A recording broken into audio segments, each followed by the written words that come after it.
Guys, we have Matty Thompson here. He was the winner of our private group last year, and he's been on a couple of videos before. And we're just discussing his little fall from grace at the end of last year. He was ranked 33 after round 23, and I ended up beating him. He ended up at about 110. So, really good player in fantasy, guys. He's very, very helpful in the private group as well. So, absolutely appreciate that. He's got his brother's mic, so we should have some good sounds out here. And today we're going to be going through a sort of a checklist, a quick checklist on all the players that I'll kind of just check, I think, and we'll get Matty's thoughts on all of the players in this list, and we're gonna have a look at his team as well, either during the middle or at the end. So stick around for that. And it's very different to a lot of teams that I've seen, and there's so many different ways you can go about it. So welcome in, Matty, and how's the off season been for you? I know you went to Thailand, but since coming back, you kind of in manic mode at the moment. Hey man, yeah, I'm good.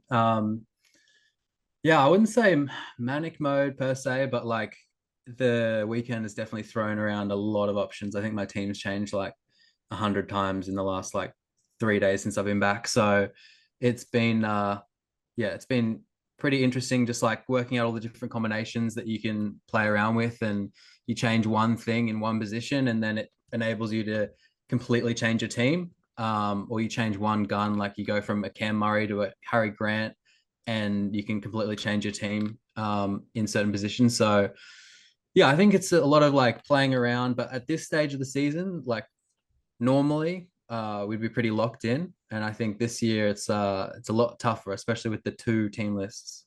How are you going to play that team list? I'm also seeing guys in the comments that are asking if all the team lists will be named at the start here. We just get the four team lists here on Tuesday, guys, and only those players will lock, and your vice and your captain. And then the second week you can the next team list will come, and all those guys that haven't played yet, you can move around in your side. So what's your strategy going into that, mate? And then a sort of general round one strategy that you have. So my strategy with that is to just really decide on those original players for that first team list. Like decide if I want to go Cam Murray or Harry Grant. I think that's one that I'm kind of tossing up between. Yeah. Similar cash. So yeah, it's just you don't want to get yourself stuck where you want to buy a Harry Grant or you want to buy a certain player, but you've got all this cash locked up in the first round. So I think deciding on the big players in that first round, especially like any of the Manly boys, the like if you want to go for Haas or not. I'm personally skipping Haas this season just because I think he's at value, and I think he peaked at like 900K last season and he's at 880 now. So I just kind of don't really see any upside. And I think that your second guy should be someone that you can have some upside that's got a bit of value, because we've got so much money in Cleary. So I know a lot of people are going for Hines. I'm personally not, but I understand like locking in two guns, but I think we want to be generating cash. So going into my round one strategy, I think it's all about finding a balance between generating cash and scoring points. But if you can get value in every position besides maybe Cleary, then you're going to generate the points and you're going to generate the cash. So it's all about finding value. And then there's certain positions I think that are much harder to find value, like center and wing fullback. And yeah, you'll see my team is a little bit different to other people, where I've like to lock in a couple of solid players, just because I feel like there's a lot of value in the other positions. Okay, talking in your center and wing fullback, we will get into that. Mhm. Because they're tough positions, right? And it's always good to say that we're trying to lock in points in sort of the positions in the middle of the park, in the hooker, the mids, and stuff like that, which are kind of guaranteed points in a way. Whereas the centers and the wing fullbacks are very volatile in that. So you're just basing it solely off where the value is, and maybe those that wing fullback position is pretty tough. Obviously, just trying to lock in guys that you don't have to waste trades on, and sort of use trades on potentially other positions which have a bit more high scoring and some value around it. Yeah, that's pretty much it. I think that there's been in previous seasons we've had like the likes of Turbo and Teddy and all of that kind of priced up around the 750, 800 mark. So I think under 700, you can kind of play around a little bit more.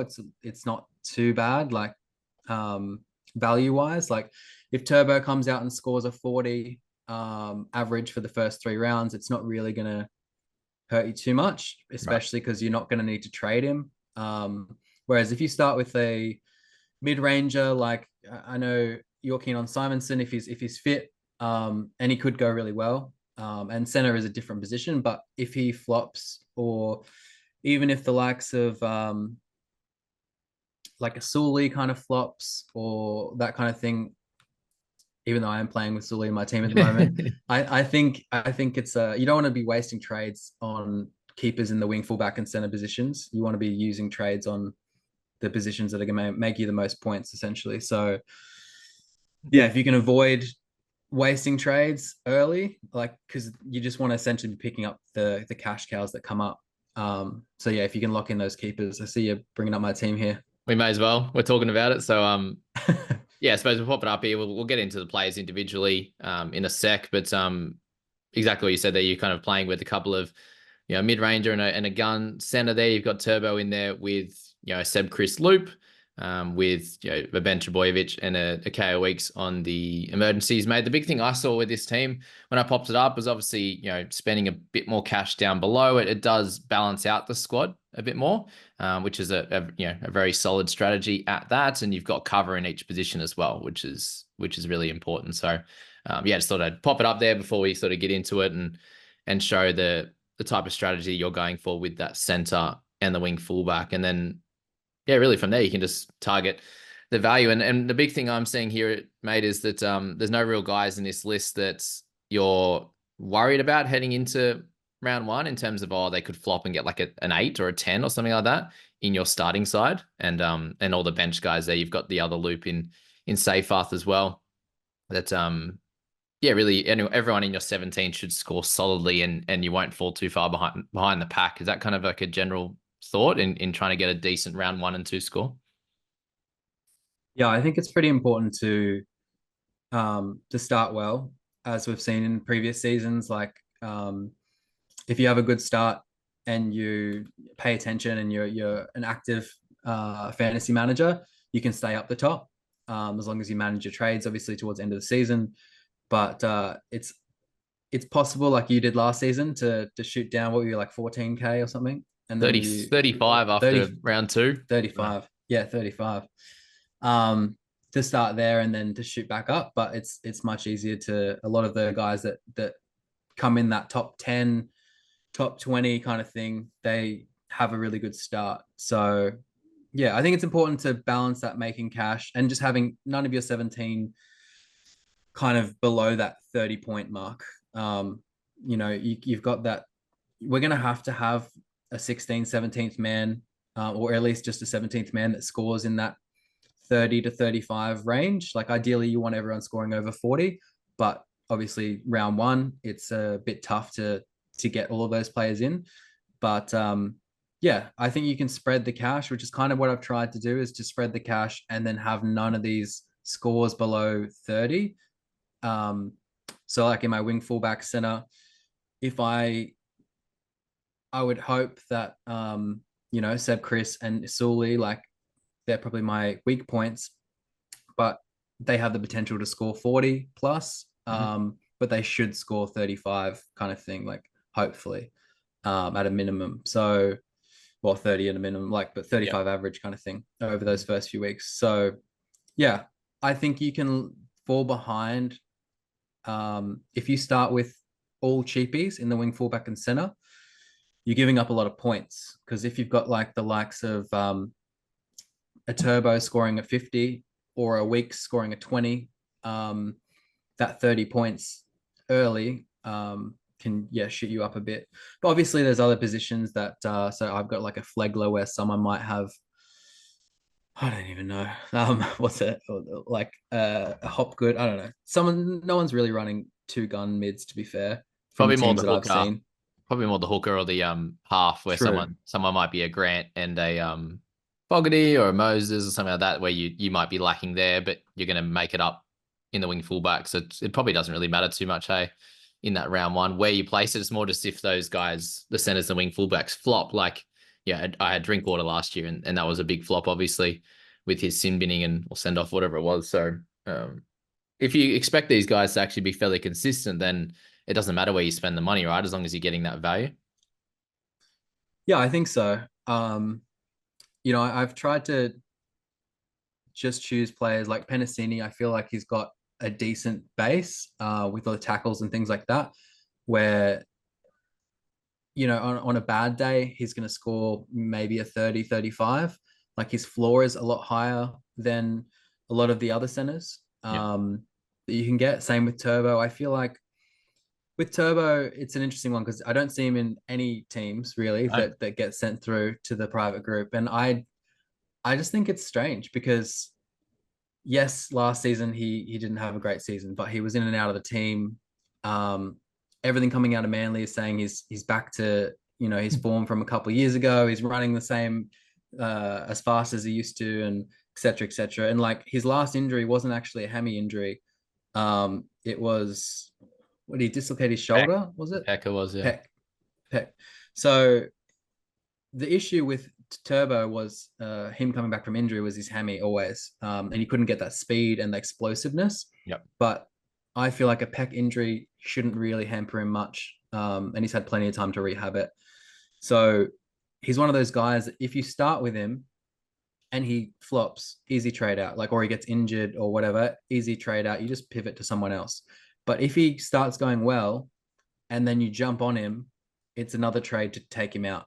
So I like to start with a couple of slightly riskier picks or picks that people might not have gone for, just so that they're there from the start. And then if they don't work out, you can just move them out in one trade to whichever cashy or whichever mid-ranger is popping off. And it's nice and easy, gives you an exit route. Because sometimes you start a season and then you get to like round 3 or 4 and there's like a cashy popping off or there's like someone going really well and you can't actually get to them because none of you guys are trades at that time. So you're having to trade out a guy that is still making money for another guy that's making more money. So I think it's not a bad strategy to have a couple of risky guys. If they pay off, great, and if they don't, then you just pivot to whoever's next. Yeah, that first few rounds is crazy for the obviously team value gains, and yeah, there's going to be a couple of guys in your team that are trade outs and a bunch of them that are going to be steady as well. So I see that as a cool strategy, mate. Yeah, so in that center wing fullback, I suppose with Tommy there, he has that boom potential and he can go nuts. So it's good to have someone like that in there. Whereas like a Penasini, you're sort of trying to guarantee points. Sully in there, obviously a little bit more volatile. He could be really, really good as we saw in the trial, but he could be like a 20 kind of guy as well. Seb So Chris, yeah, with imagine me. Sully, sorry, just interrupt for a sec. We just got the news that Ethan Strange is not suspended. So if he ends up getting the spot over Weeks, Sully will become Ethan Strange most Okay. likely, and then Weeks will become another wing fullback. So because I'll need cover for wing fullback in that case. So the players that aren't really locked in at the moment or that I'm a bit on the fence with are Safe I just put in to, one, have the loop option, and two, to just make the salary remaining at 0. Thought that was pretty cool. I literally had 359K once I put in everyone else, and I was like, okay, whatever. Flanagan, I think that he's going to be a slow burn, but because I'm going for the strategy of Hutcho in the starting half, I need a backup half. So especially if Weeks is a bit uncertain. Mm. So that's why Flanagan's in there for now. He could come out depending on team lists. Fogarty could easily come in. So that's another thing. It's like if team lists, if Fogarty's named, I could definitely see myself starting with him, and I just have to take money out of other areas. But yeah, I think we'll get another couple of cashies as well. Yeah, So that's something to note there, mate. I was just having a look. You've got 4 guys under 300 only, and we're looking at last year, and majority of the teams sort of had 7 under that number. This year's probably looks a little bit different. We've spent up a little bit higher and had a lot of cashies last year. You've got a lot of guys in that sort of 400s to 500s range. Talk us through that and why that is and what you see from these guys. I think every season is different. So every season we get presented a different set of prices, and then we have to adapt our strategy to kind of fit that. Um, so this season, that's why I've kind of gone a bit heavier in the wing fullback this season than I would have last season, just because last season, from memory, we had a bunch of cheap options that we could chuck in wing fullback and center. Um, and this season, there's no standout options yet. And there could be, like, we could get TLT and we get some. There's talk, Sivo has been suspended for 3 to Crazy. 4 games. Yeah, so I mean, either Harper comes in and takes the center spot, pushes Simonson to the wing if he's even fit after kind of his hammy injury Yep. the other day, yesterday, or we get Hayes Dunster in on that wing. And I was chatting to you before we started recording about Hayes Dunster, and you were like not super keen, but I He's so mean, cheap though. he's so cheap. Like Yeah. for 250K and on that wing, like, Dylan Brown's back. We're gonna go left a lot. Para fan. We're gonna go left a lot. And yeah, I think that or a lot more that we did last season at least, with Dylan Brown back. So, Sivo, I think he scored like four. There was like a couple games after Dylan Brown got back, and there was one that he scored 4 tries in. Like Last game, I we think. go, Yeah. yeah, last game of the season. So Parago left a lot when Brown's in the team. When Brown's not in the team, we don't touch the left side as much. Um, and at least on the left side, we tend to get it all the way out to the winger, whereas on the right side, it seems to go to Cardi, and then he might pass it to Penasini if we're Yeah. lucky.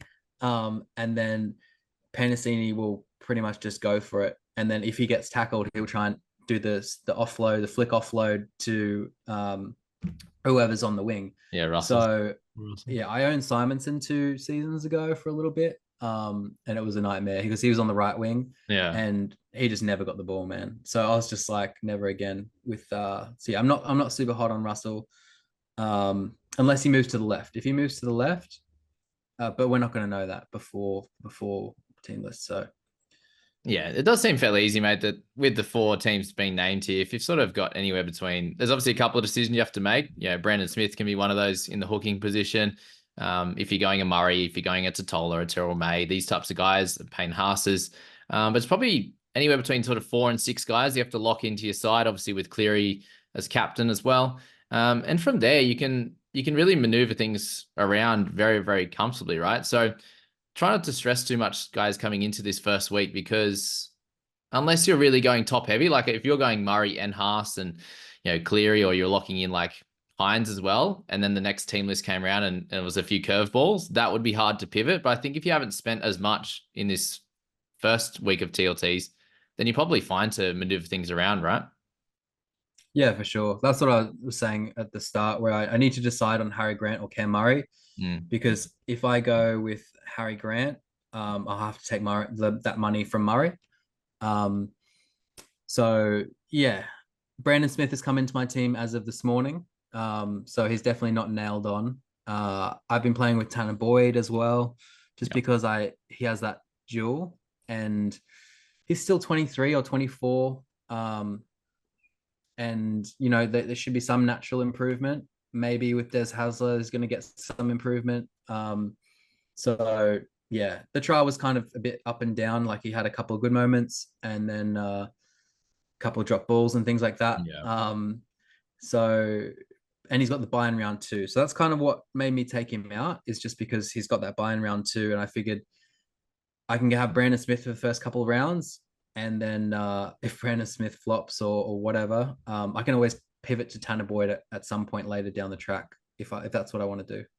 Yeah, that sounds really solid, mate. Obviously with the 0 salary remaining, is that something that if that was available to you and it's the best team available in round 1, would you go with that, or do you like to have sort of salary in the bank, or is it more with the options you've got in the mid range, you feel like you can pivot fairly easily? No, I would like to have money in the bank, to be honest.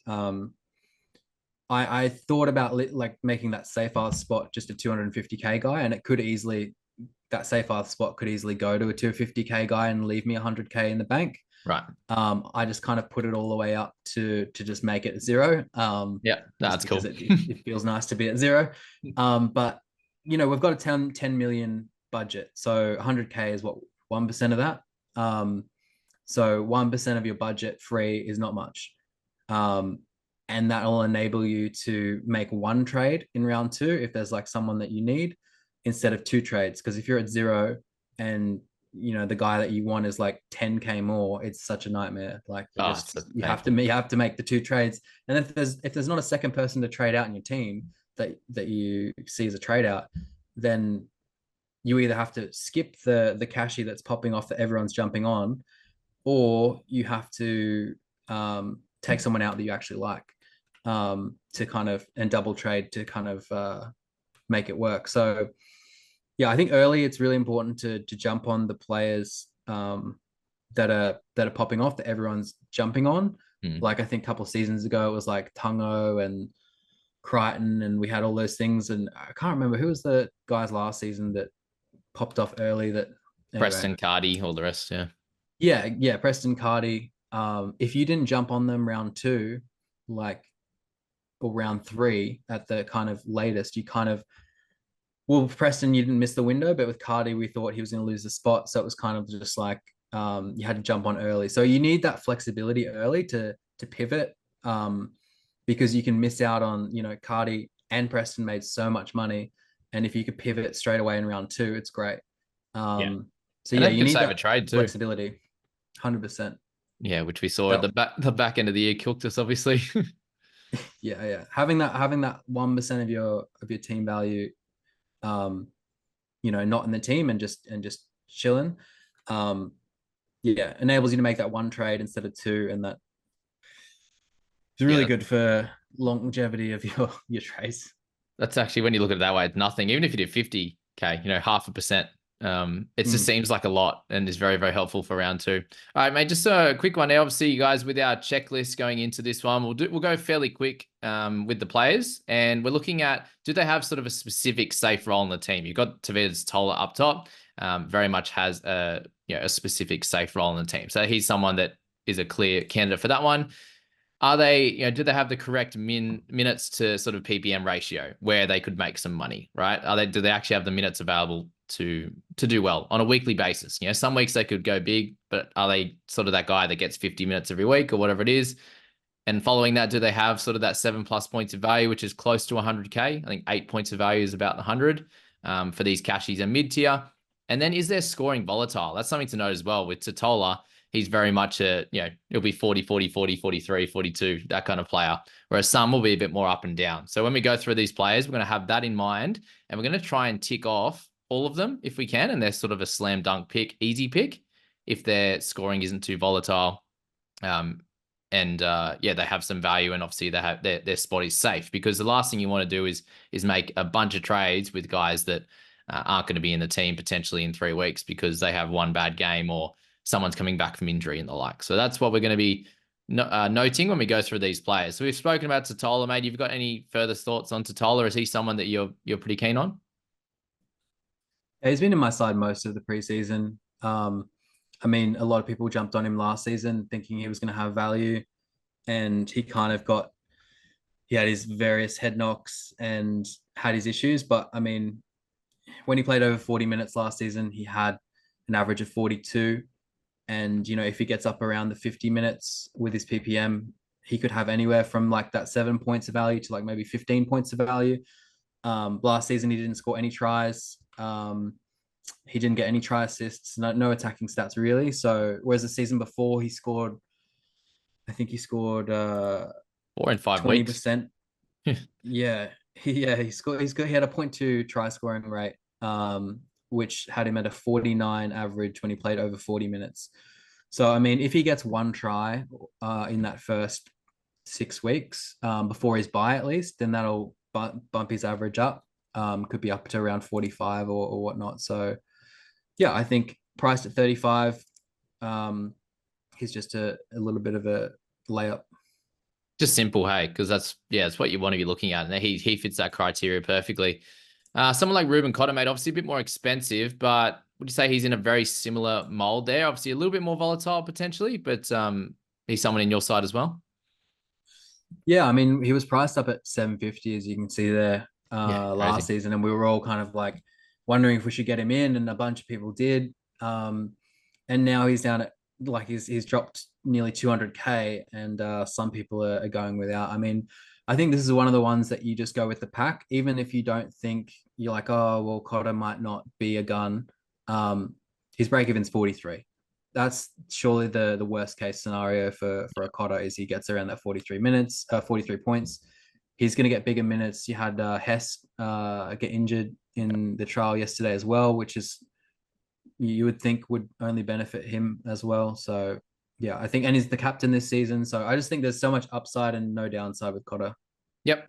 McKaylee's going to be your Alex Seyfarth, by the way. That's how it's going to work out. Yeah, yeah, that 100%. Yeah. Brandon Smith, you spoke about him, mate. You sort of been on and off with him. He's an interesting pick, isn't he? It's just not the minutes with him, isn't it? So there's that worry, the minute side of it. He definitely has the volatility at that. So maybe doesn't check all those boxes, but what are your thoughts on him? Yeah, I mean, he burned us last year. We all know that. He burnt some people more than once. Um, but the Roosters are paying him big money, and I think he's going to get 60 minutes. And when he played 60 minutes last season, he had like a 47, 48 average. So there's value there. The hooking position is a bit of a weird one this season. I think in previous seasons it's been a lot more clear cut. Mm. Whereas this season, I think there's a few different ways you can go. You've got your Robson, your Grant, your Smith, your Lussick, your Boyd, even like, but there's no real standout. I mean, Grant's obviously a standout, but he's a lot of money to start the season with, and he's got that round 4 bye. So I think if he didn't have that round 4 bye, he'd be auto in my team. But with Pappenhausen and Grant having to field two of these like Travojevic, Weeks, like Flanagan's in that round 4, isn't I'm not really keen on that. Okay. So that's kind of why I'm a little bit off Grant at the moment. I'd kind of yeah. And Smith, I think the dual also helps because you can move him into your mids if you need to. So yeah, at that price, like I don't see much downside as well. Similar to Cotter, like 39, he's priced at 39. I think, even if he's playing 40 minutes, he should or 50 minutes rather, he should get that. So what have you got it to? Over 50 minutes, 46. Yeah. That was in 22. And Oh, then 22, last year's 24. 44.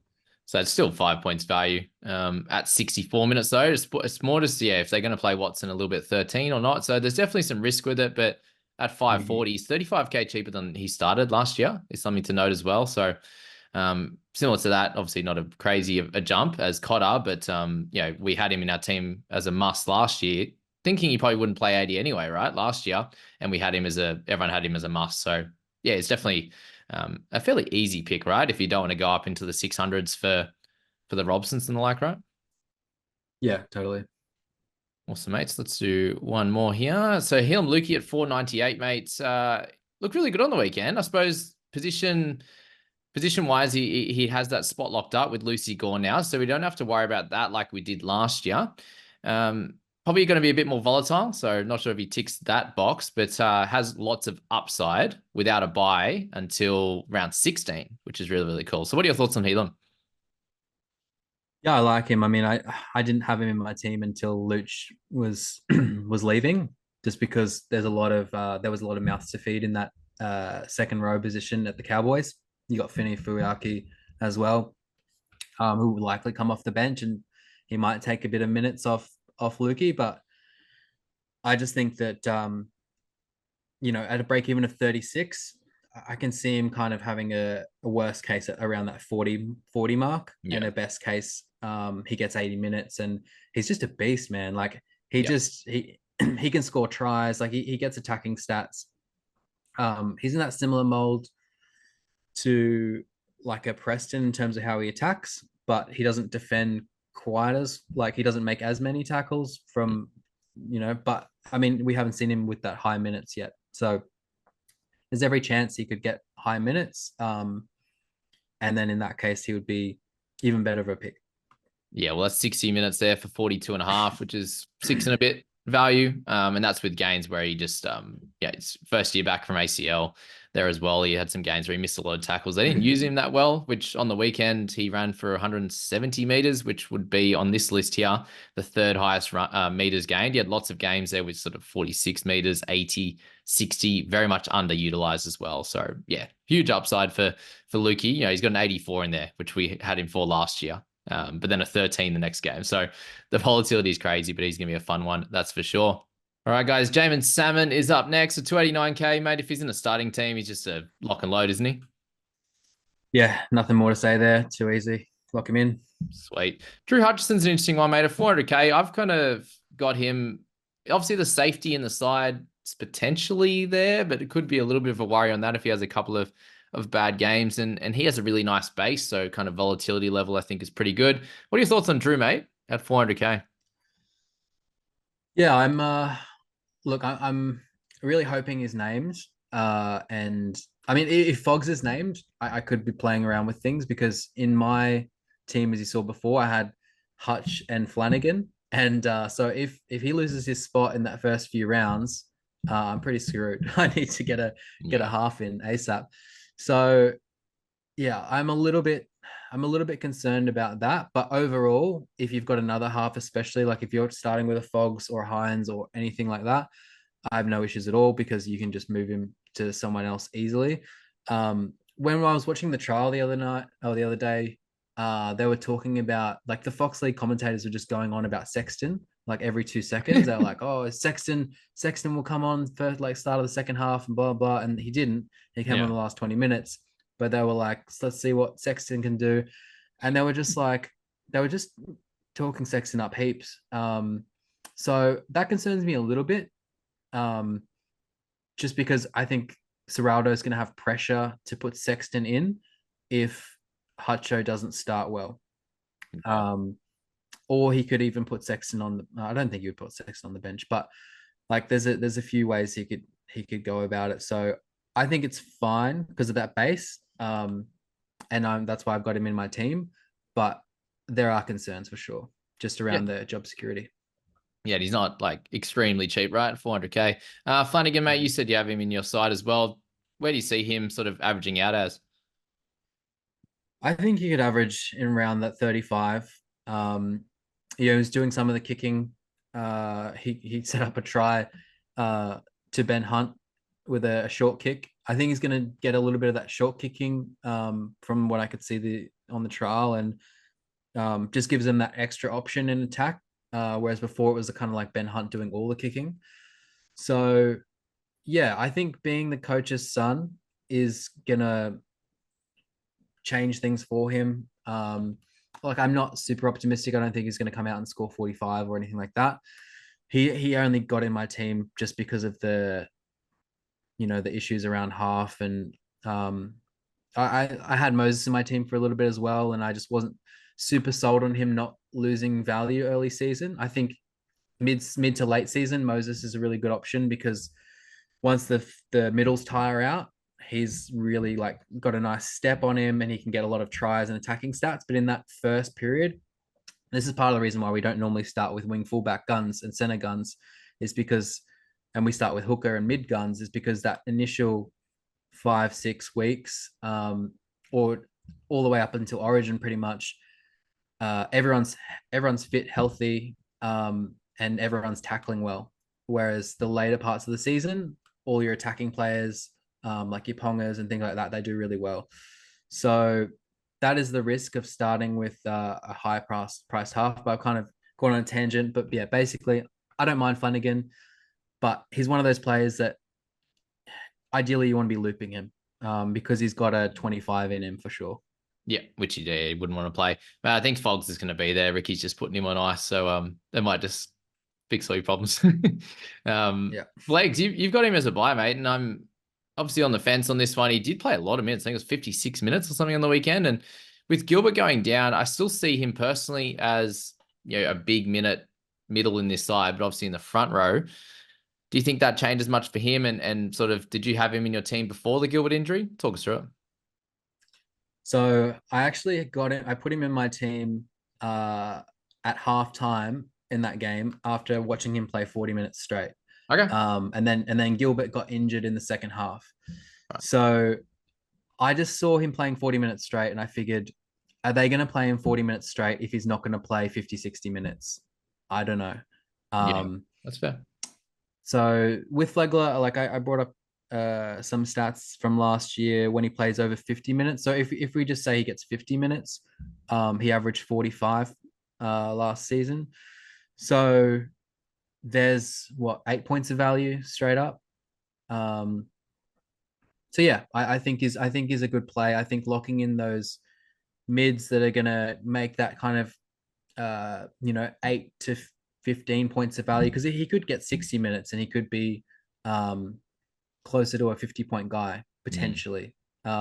There was a thing on NRL.com I saw last night as well with Flegler coming out. He was interviewed, and or Fox Sports, I think it was. He was interviewed, and he was like, I left the Broncos because I wanted to get out of Payne Haas's shadow and Carrigan's shadow, basically, and I wanted to like stamp my authority on a team and be the leader of the pack. And I think he's going to have license to do all that. So I see him as an upside play, but I mean, it could ease. I think the downside is low with Flegler. Yeah, and I suppose is he someone that come that round 3 bye you can assess from there? Exactly. So that's the annoying thing is the round three buy. But I mean, if you've only got one dolphin, if you're not going with an Aitken, then it's fine to have that looper. And then yeah, if he comes out in round 1 and 2 and does like 40 minutes for 35 points, you can just easily move him to whoever's doing well, whether it's an Adam Elliott or whoever. Yeah. Yeah, the 513K, it's not an overload, is it? When you're looking at him being 20 odd K above like Totola and Tyrrell May and these kind of guys, and he's like the clear guy in his team, isn't he? So that's definitely a win with Flegler. I suppose it's can you get if he can take away the sim bins and that kind of stuff from his game, then there's some upside on that as well. So yeah, I'm definitely not like heavily against him. And this Gilbert news obviously makes it that little bit more comfortable for him to be that like clear alpha now, the big minute guy in this team.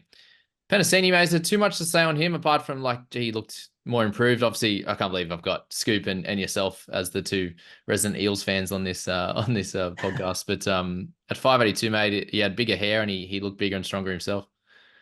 Yeah, the hair was interesting, wasn't it? Um, yeah, he looked bigger, stronger. He's still 21. I just think that he's got that upside to be uh, to be a really consistent scorer and in a team that hopefully should improve on last season with starting with Dogs round 1, and then the draw from memory isn't the toughest in that initial period.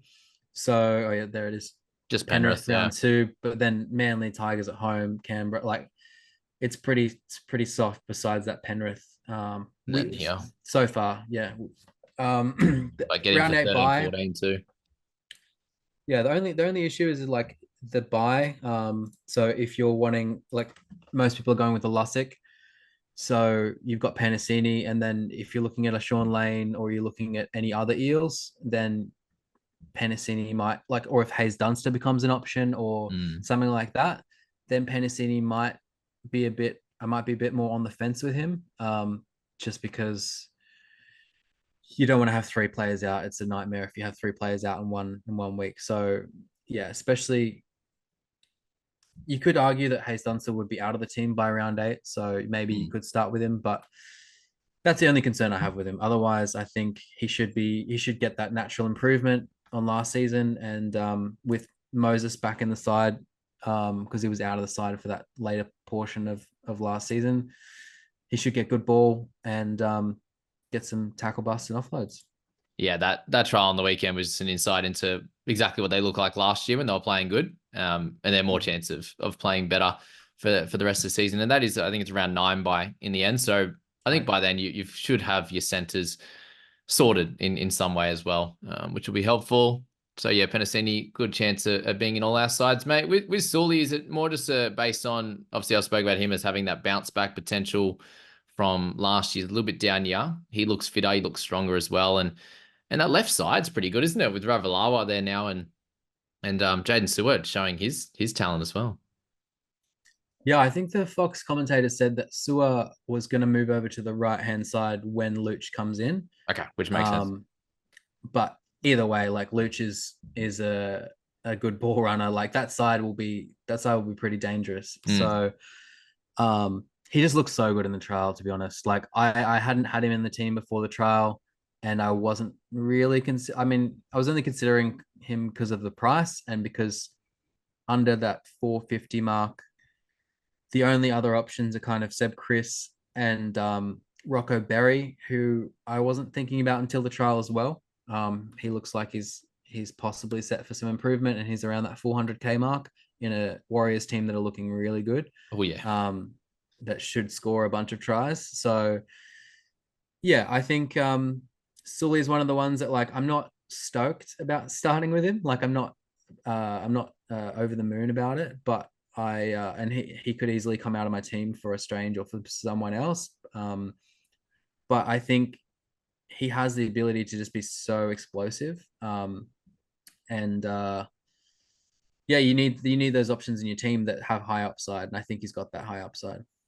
Yeah, there's no real like regression for tries or try assists or anything going down because that's definitely wasn't part of his game last year. And I think through this middle period there, mate, sort of that what round 5 to really to sort of like round 13 there, where he had well into the hundreds meters gained each one, and that's where he gets those tackle breaks like you saw on the weekend. He's not going to be a massive defensive guy, but he doesn't miss many tackles either. So really looking for some upside in attack.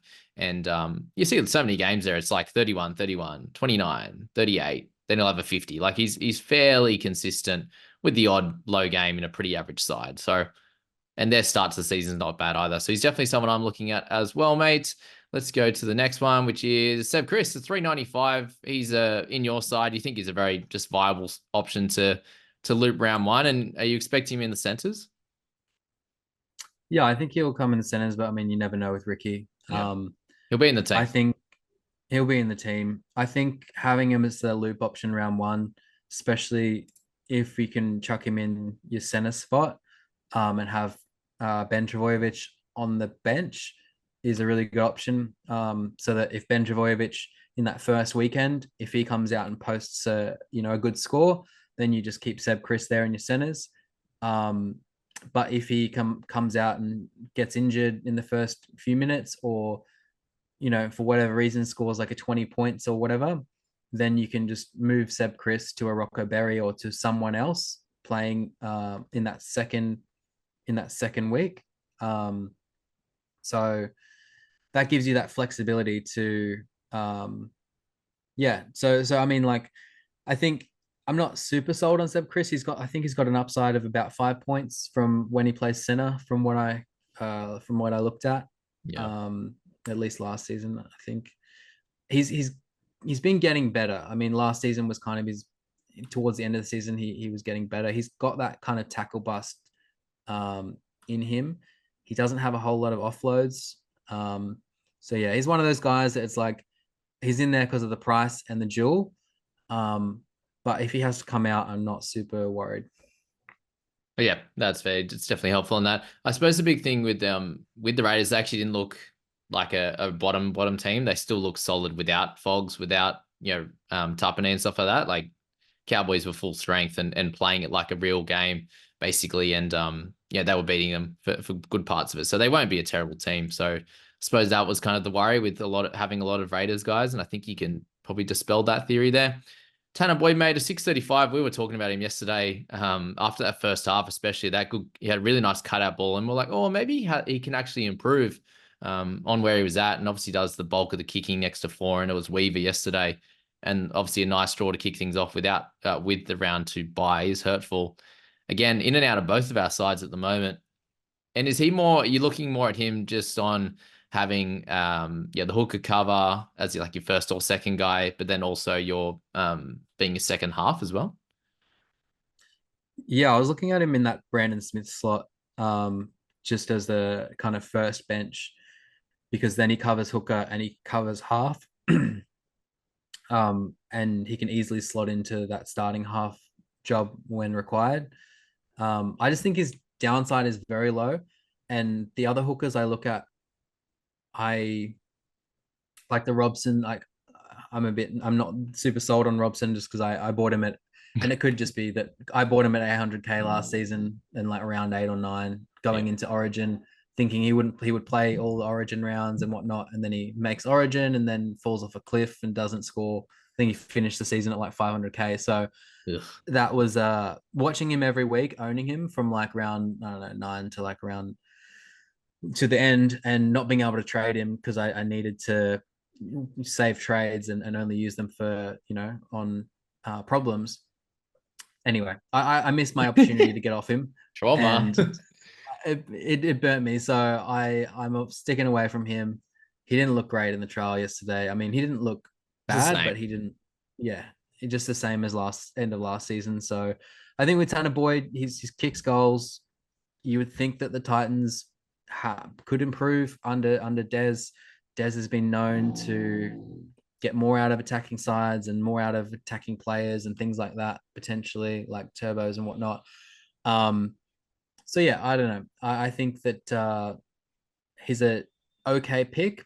He's got the buy in round 2, so that's the only slight issue. But you can use him as a looper as if you're not going with a Keeney, um, which came out of my side yesterday. Um, Mm. then yeah, I think is I took Keeney out and I put him in basically because I thought that if I'm not going to have Keeney, then I could have a Boyd, but I didn't want to have both of them for sure. Okay. Yeah, he just like you look at those scores, it's fairly consistent across the board, and he has some upside games. Like he was playing unbelievably through that middle period. And I suppose like he'll have last year he had months of footy where he was really good, whereas I suppose a year older and it's still his team, right? At 7 and hopefully the team is a little bit better with a nice start that he could take another little bit of a leap. But I suppose that having the dual position, if he can get him at a 50 average, we'd all be fairly happy, I think. Mm-hmm. Yeah, Robson, you spoke enough about him. He just seemed the same. So I think he's going to be fine because obviously he's priced down compared to last year. Obviously he came into it at 804k. He kicked off the year at, so he's much cheaper on that and could definitely be an option. But just he just looked very similar to the back end of last year, didn't he? So all right, mate, Cam Murray. Every reason a lot of people should be starting with him. His sort of ownership percentage is creeping up now at 10.5.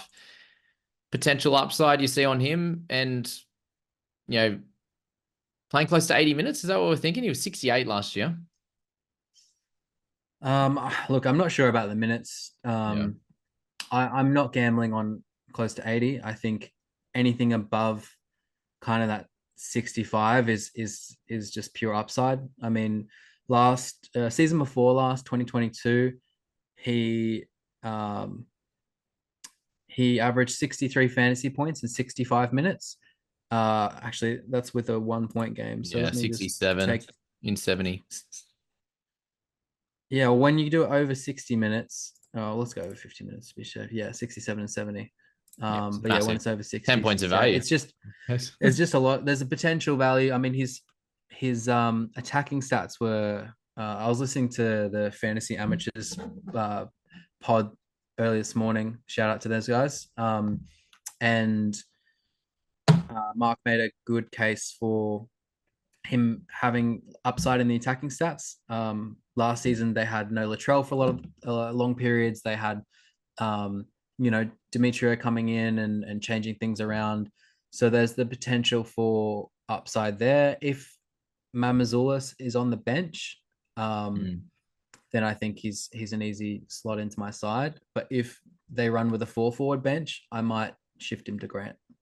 Oh, yeah, I suppose you're looking between those two. Mate, the big thing with him last year was the demerits. 1.1 penalties a game, zero point 0.7 errors. So like if that went back to 2022 levels, he's sort of 5 points undervalued just on the reducing those negatives to like normal levels. Because 1.1 penalties and zero point 0.7 errors for a middle forward is pretty disgusting to be fair. So yeah, just even if that reverts back to the mean. Speaking of Harry Grant, there are 788.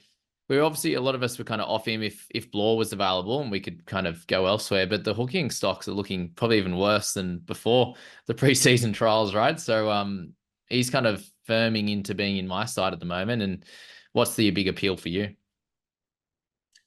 I started with him last season, and it was just Mm. like I remember like talking to you and talking to other people, and everyone was just had the biggest FOMO over Grant, and just Yeah, having him locked in from round one to up to Origin was just like that safety blanket. You didn't need to worry.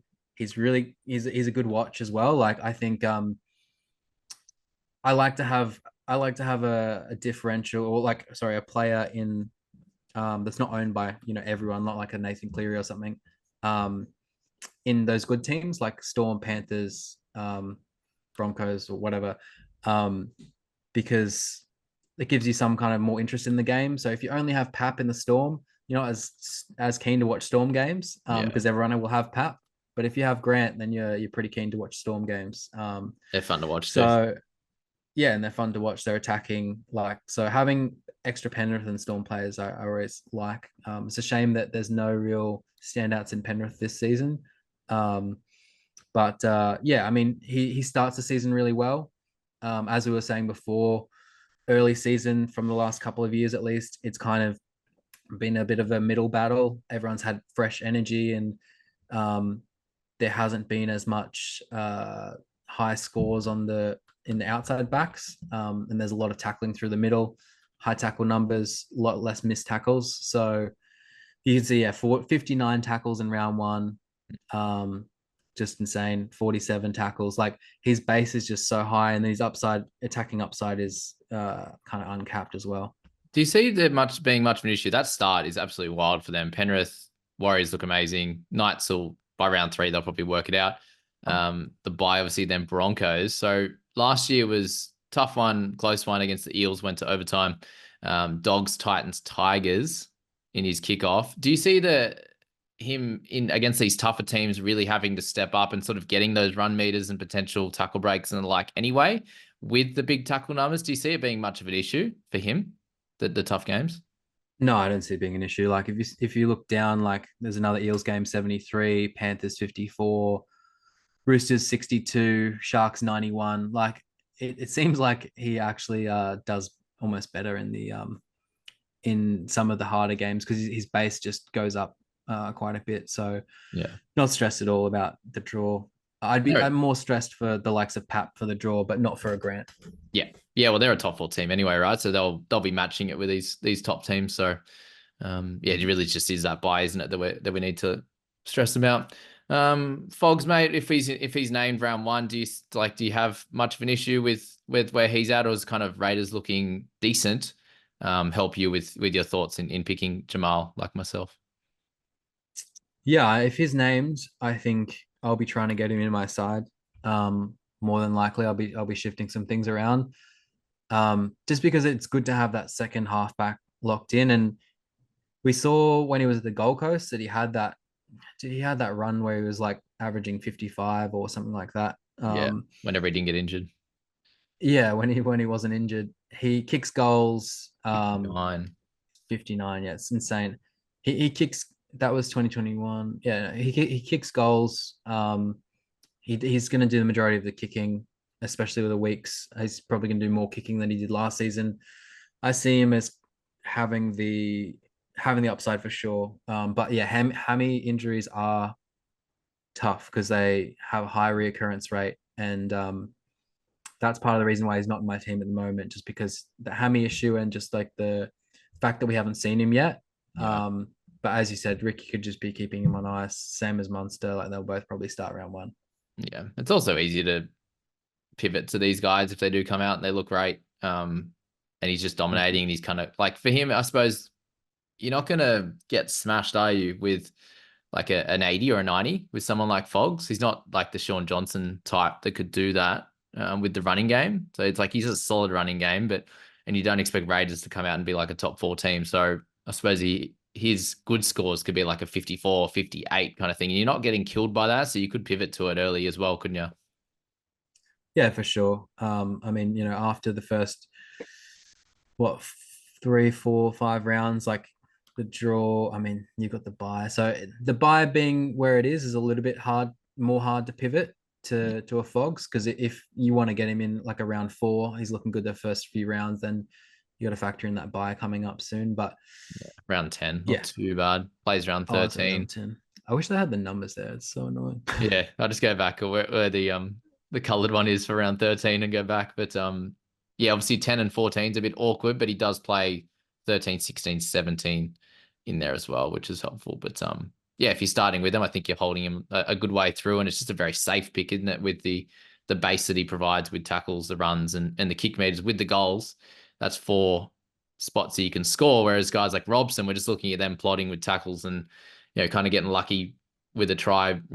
If someone makes a line break and he's running through the inside or something like that. Whereas Grant, he's got the expansion pack as well. Seyfarth made 359. Does he excite you? He seems to be a bit of a running plotter. But again, minutes and stuff is a bit of a worry too with our checklist as well.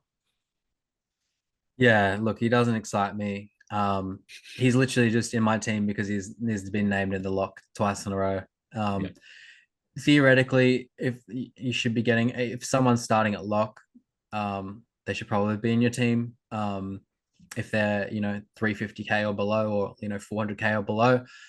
But yeah, you look through his previous scores and it's definitely not great. So yeah, he's one of those guys that because he's not even on the round one team list because he's got the bye round one.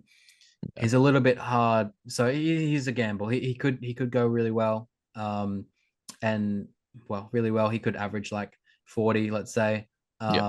and have that 14 points of value. Or he could be a complete flop and he starts at lock, but he only gets 20 minutes, and then someone else comes on and or like Bateman moves to the middle and like Yeah. There's a takes lot of his questions. minutes, and yeah, so I'm not excited about it, but for that price and for starting lock, you got to consider it. I suppose you could pivot to him after the second round or the third round, right? He'd be 400k max, I'd say. It's not like he's 250k and could get away from you quick as well. Fast, I think I'm happy to leave. Xavier Willison, one of those guys that if you are going to start with him, you probably want him round one, given he's really cheap. But it looks like Pico is going to be fine. So Willison unlikely to be on that edge. But do we see minutes for him or enough, like near that 30 mark, or is it he one that we could get stuck with? I think with Flegler moving on, there's the possibility for it. You've obviously got Baker that's come in, and there's going to be more minutes for the likes of Jensen, and yeah, I can't even remember who else they have in the Maybe forwards, Etherington but and stuff, yeah. yeah. I think he's got upside because he's young, and he could be the Moali from a couple of seasons ago. That's kind of what he was last year, I guess. Where he's kind of just hitting those 20s, getting that 25 minutes or whatever. But we saw in the All Stars game that he's a big boy now, and he can make some line breaks and score some tries potentially. So if you start with him and he comes on for the last to like or for a period in the second half where the defense is tired, and he runs through and gets a line break and offload a couple of tackle busts or whatever, and he ends up with a 40 score in his rolling average early, then you can make some good money early and then move him on. So yeah, I don't know. It's just he's one of those guys that if we don't get better options, he's an okay option, but he's not a great option.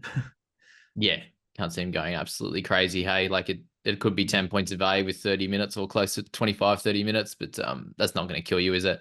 34% owned though. So I suppose he's, very, very much of interest for a lot of people, probably just because he is cheap and dual position. Adam Elliott, Well, mate, just so go on. back on that for one sec. Yeah, If there's an injury, that's the other thing. If there's an injury in that forward pack, I can see him getting increased minutes. So if you have him from the start and then you get that good fortune, like he's plodding along, getting 25, 30 points, but then round four, a Carrigan or a Haas gets suspended or injured, then he's got massive upside. definitely, mate. Elliott, I've cooled on just a little bit because I think there's that wing fullback slot, and what you're seeing with your team is having to spend up a little bit elsewhere and finding it hard to sort of get another 570s guy if we're looking at Cotter as well. So I'm still high on him. I think he'll do really well this year, but he has started a little bit slower than I thought he would in the trials. So what are your thoughts on Adam? I think he's one of those ones that you can just watch, and if he's Yeah. getting them 60 minutes after a couple of rounds, then you just bring him in. Yeah. Um, like the unknown with the Knights pack, like changing around. You never know what minutes are gonna. No one's guaranteed any specific minutes, so I don't know. I if he gets 60 minutes, yeah, he's in the team. But yeah, he didn't look amazing in the trial, but he didn't look like the Knights didn't look amazing in general. So I don't Yeah. think you can judge too much on that. Um, but yeah, I don't think there's too much more to say. I think he's just a watch for me. Yeah. Yeah, I definitely think he'll get those minutes from the start, but he didn't look like he was tackle busting, and it'll just be a lot of sort of base, I'd say, with that. Mate, you mentioned Rocco Berry at 396. He's in that awkward bracket with sort of Seb Chris and Sean Russell and all these types of guys, mate. A bit cheaper than that of Moses Sully if you wanted to, if you didn't have that kind of cash. What are your thoughts on Rocco? He did improve last year, but is it enough in this team with so many weapons? Yeah, I think it's it's a bit of a gamble. Like it's just one of those things. If he fits into your price range, and if you think the Warriors are going to be good this season, which from the trials they look like they're going to be even better this season than they Yeah. were last season. Like the depth that they have is crazy, and just their forward pack is just incredible. Like everyone in their forward pack just put in a massive effort the other day. So yeah, I think that he's gonna get a few tries. He only had a like in the what you filtered in, he had a 0.2 try scoring rate, which is very low for a center, Yep. and 0.7 try assists. So I think he's got like he could be that. He's got the upside of being a 40 guy. And he's got the but he could kind of. I wouldn't be surprised if he is around that 35, which is Yeah. a little bit of value. But yeah, it's one of those. If he fits your budget and you're not that keen on Chris, um, then he's a decent option. Or if you're a Warriors fan, chuck him in. Um, but yeah, I won't be starting with him, but he's just an interesting option. Those meters are yuck, 75 meters a game in a team that was so dominant with the ball. Tommy, mate, you've got him in there, and we sort of spoke a decent amount on him, mate. Is he just sort of a guy that you can't see going too much worse than the sort of 40, as you said, but has sort of boom upside up towards maybe what, 55, 60? Yeah, I think what was it the season before? He No, had like 80 or 70. something. Yeah. Um, but yeah, like you're gonna imagine Manly is gonna be better side this season. A lot of people have them 80. It's crazy. A Yeah. lot of people have them projected in the top eight, like at that bottom end of the top eight with Brooks coming in. Um, he's had plenty of time to rehab this pec injury now, and his hammy has been good since like for a year now essentially. So I think that he has a bunch of upside, and he's just one of those players that he tends to get injured a lot, and so if he comes out of the blocks firing, scoring 60s and whatnot, everyone will be trying to get them in, and no one's going to be able to because no one's going to have that money in wing fullback to easily pivot to him. So I think Mm. if you start with him, you're in a very good position because a lot of people won't be able to get to him very easily with the two trades. Yeah, it's interesting. You're not trading a 700K mid to him, are you? Most likely. So, uh, No, all right. Kira's made another guy we haven't seen yet. Does that worry you for outside backs more than it would for someone like Fogarty? He's probably not going to be pushing off the mark as quick and stuff like that. yeah, I'm definitely a bit concerned about Kiraz not showing up. I mean, if he had played a trial and looked good, he probably would be in my team, or potentially in my team in maybe even in that turbo spot, just because he Mm. has that he has that high upside. He's explosive, especially when he plays in the centers. He gets a lot of offloads, um, and the Dogs theoretically should be better this season. So yeah, there's a few factors, but I think it's tough to pick him round one at the moment. If he's unless he's named and someone comes out and says he's all good, we were just resting him for XYZ. But I think he had a knee issue or something last season, so they're never great for guys that are explosive and like to step off the like do a lot of stepping and whatnot. Yeah, which he does. I think yeah, a bit of knee, bit of lower back. He's had some issue with, mate. But yeah, that's it on all the players, mate. And just any sort of final thoughts on your current squad. A big thank you to you for jumping on. I know it's I know people that are watching this. Really appreciate some other perspectives as well, especially from guys that have done really well and put a lot of time into it like yourself. So yeah, big thanks for coming on. I appreciate it. But yeah, any final thoughts on your squad, mate? And you obviously mentioned some of the things that could change as well, but yeah. No, man, I won't keep you any longer. I feel like I've recapped everything pretty well. Sweet. So yeah, just keen to see the team lists on tomorrow. It's crazy. Yeah, It's finally here. let's get excited, um guys. so yeah, even though it's 4 teams, it's like better than we've had in what, like 6 months. So we'll take it. Awesome, mate. Maybe just any clear reasons why you should join the private group, guys. Obviously, you won some good cash last year as well, which helped. Yeah, I think one, it's only $50 this year. So if you spread that out over 27 weeks, like that is really nothing. It's like a cup of coffee a week, less than that. Even if you just wanted to be in there for the prizes, or just want to be in there to ask questions and whatnot, like I think you just get a lot of news early, like just before coming on here. I found out about the SIVO stuff and found out about the strange stuff. You jump in there at any time and people are just chatting away about fantasy and giving their opinions and whatnot. And it's a strong group. Like I feel like there's a lot of really good managers, coaches in there, and yeah, I think the community's been really awesome, and during the games, everyone's always having a good chat, and there's a lot of good banter in there. So And crying. and crying sometimes when your players get HIA'd or whatnot, get injured. So no, it's good. It's good to have other people that you can kind of bounce ideas off. I mean, you've obviously got the Discord that you've had for a while now, but it's definitely a different vibe. When everyone's not anonymous and their actual names and Facebook profiles are there. There's not that bickering and things like that. Like we're a pretty good group. We all get along with each other, and there's none of that negativity and toxicity that can sometimes be in other forums where people aren't having to put their names to things and whatnot. So no, I think it's been really helpful for me, and I'm sure for you as well, even just like bouncing ideas off and seeing different opinions. Yeah, so lots of good coaches in there. Yeah, we're in one chatting one on one all the time in there as well, guys. So yeah, all that information is in the description. The clear big spiel is in the Discord as well, guys. So we've got a few days to get into that. I'm closing it on Friday evening, just so I can get all the head-to-head sorted and everything like that. So yeah, thanks for coming on, Matty. I appreciate it, and hope you guys enjoyed it.